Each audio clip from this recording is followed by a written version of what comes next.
Principios de selección antiguamente practicados y sus efectos. Consideremos ahora brevemente los pasos que han dado las razas domésticas para producirse, ya desciendan de una especie única o de varias inmediatas entre sí, para lo cual hay que atribuir algún efecto a la acción directa y definida de las condiciones externas de la vida, así como algunos al hábito. Uno de los rasgos más notables en nuestras razas domésticas es, sin duda, verlas adaptarse, no ciertamente en provecho propio, a la utilidad o capricho del hombre. Algunas variaciones útiles para este han surgido probablemente de repente, o para una sola operación. Por suerte, muchos botánicos han creído, por ejemplo, que la cabeza de la cardencha, provista de anzuelos, que no podrían obtenerse por procedimiento alguno mecánico, es solamente una de las variedades del dipsaco salvaje, habiendo podido perfectamente este cambio nacer de una vez en alguna planta de semillero. Pero cuando comparamos al caballo de tiro con el de carrera, al dromedario con el camello, a las diferentes castas de ovejas, cuando comparamos esa legión de plantas agrícolas culinarias de huerta y jardín, creemos que es menester ver en todos estos hechos algo más que simple variabilidad. Porque no podemos suponer que todas las castas fueran repentinamente producidas tan perfectas y útiles como hoy las vemos, sabiendo positivamente, como en muchos casos sabemos, que no ha sido así. La clave de esto se encuentra en la facultad que tiene el hombre de acumular fenómenos de selección. La naturaleza da variaciones sucesivas, y el hombre las va dirigiendo en ciertas direcciones que le son útiles, pudiendo en este sentido decirse que el hombre ha creado para sí las razas de las que recibe tanta utilidad. Hay quienes ponen en práctica el principio de selección como si ejercieran una profesión. Colocan a los carneros sobre una mesa y sobre ella los estudian. Repiten 3 veces con intervalo de algunos meses este primer paso, y en todas ellas marcan y clasifican a los carneros, de modo que solamente los mejores entre los mejores son, en definitiva, los que se destinan a la cría. Estas mejoras no son generalmente debidas al cruzamiento de diferentes castas, porque todos los mejores criadores se oponen tenazmente a esta práctica, excepto en muy raras ocasiones o cuando se trata de castas próximamente iguales. Una vez verificado el cruzamiento es indispensable la más vigorosa selección. Si ésta consistiese meramente en separar alguna variedad muy distinta para hacer cría, el principio sería tan claro que apenas merecería mencionarse, pero su importancia consiste en el gran efecto producido por la acumulación en un sentido, durante generaciones sucesivas.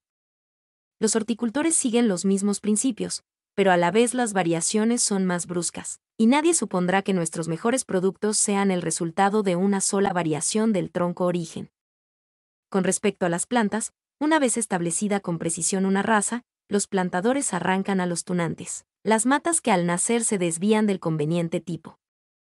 Hay otros medios para observar los efectos de selección ya acumulados, a saber, comparar la diversidad de flores en las diferentes variedades de la misma especie en un mismo jardín. La ley de la variación correlativa, cuya importancia no debe menospreciarse jamás, siempre nos dará seguras diferencias, pero por regla general no se puede dudar de que una selección continuada, en las hojas, en las flores o en los frutos, producirá razas que se diferencien unas de otras, principalmente en estos caracteres.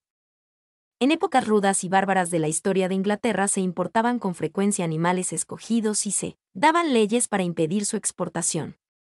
Una ley ordenaba la destrucción de todos los caballos que no poseyesen cierta alzada, lo cual puede compararse a lo que hoy hacen los jardineros con las plantas malas. Algunos escritores clásicos romanos han dado también reglas explícitas sobre este punto, mostrando claramente algunos pasajes del Génesis, que en aquel remoto tiempo se atendía mucho al color de los animales domésticos. Los salvajes cruzan hoy, algunas veces, sus perros con animales salvajes de la raza canina para mejorar la casta. Por algunos de estos hechos puede inducirse que la selección no es cosa de hoy, sino que la cría de animales domésticos mereció cuidadosa atención en tiempos antiguos, como ahora entre los salvajes más degradados. Y la verdad es que habría sido extraño que así no hubiese sucedido, cuando tan evidente es que las buenas y las malas cualidades son hereditarias.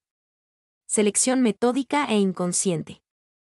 Origen desconocido de nuestras producciones domésticas hoy en día. Los más eminentes criadores tratan por medio de una selección metódica y con un objeto determinado formar una nueva subcasta o estirpe superior a cuantos géneros existan en su país. Pero para nuestro propósito, es más importante una forma de selección que podría llamarse inconsciente, y que resulta a todo el que intenta poseer los mejores animales y hacerlos reproducirse.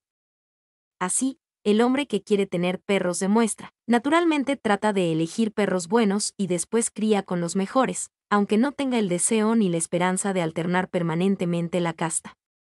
Este procedimiento, continuado por el transcurso de siglos, mejoraría y modificaría cualquier casta.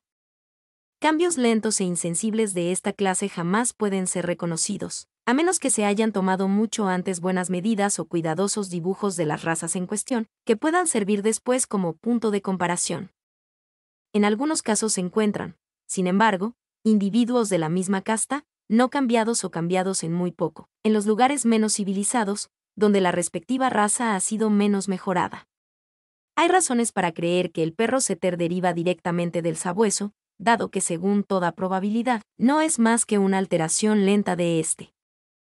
Jowell suministra un excelente ejemplo de los efectos de la selección continuada y que puede considerarse como inconsciente, puesto que los criadores no podrían nunca haber esperado, ni siquiera haber deseado, producir el resultado que sobrevino, a saber, la producción de dos estirpes distintas.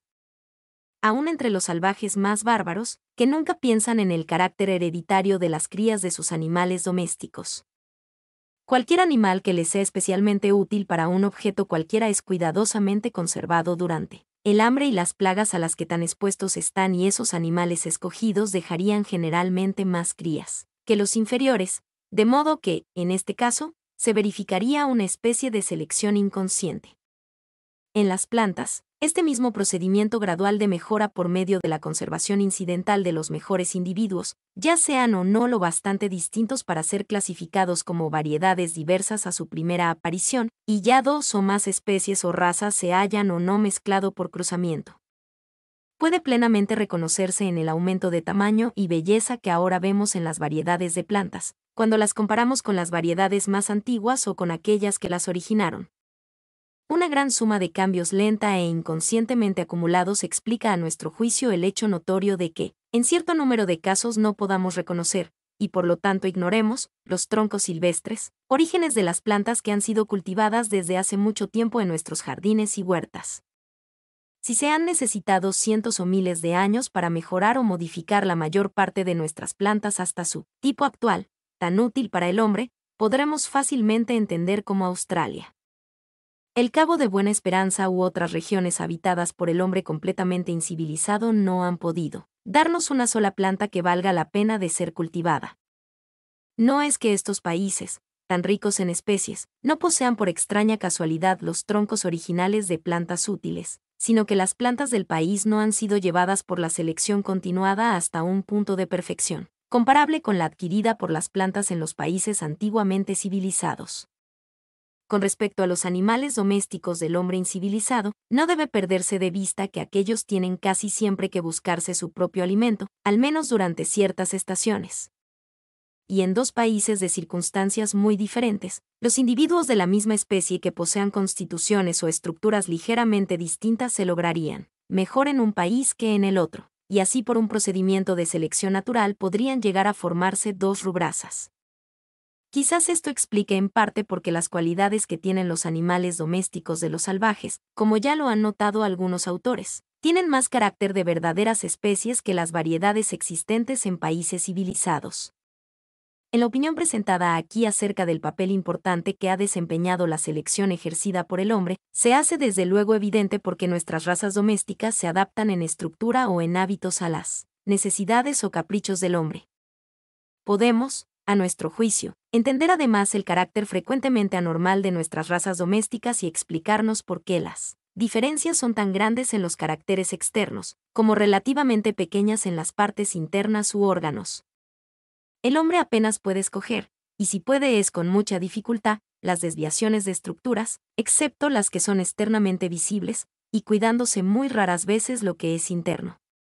Nunca puede verificar la selección, a no ser en aquellas variaciones que en escaso grado la misma naturaleza le muestra de antemano. El primer hombre que escogió una paloma con cola ligeramente más larga, seguramente ni se imaginó lo que los descendientes de esa paloma llegarían a hacer por selección, en parte inconsciente y en parte metódicamente continuada.